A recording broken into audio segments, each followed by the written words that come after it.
दीदी गोटे कथा पचारि हाँ पचार यहाँ कौन कर एटा फेशियल आपको कहले कौन हम एटा कले स्किन नो बहुत बेनिफिट अछि तो आर जहाँ भी डस्ट रिमूव डस्ट थी सेटा रिमूव हो जिवो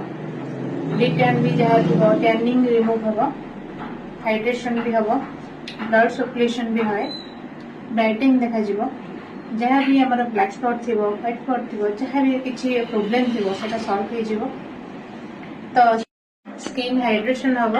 तो एंटी एजिंग जहाँ थी भी से क्लियर हो जिवो स्किन टाइट फिट भी रहिबो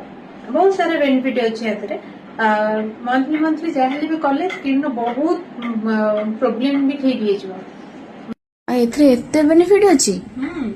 आधारे मु भी आको करबी आ हाँ कर कले बहुत भलो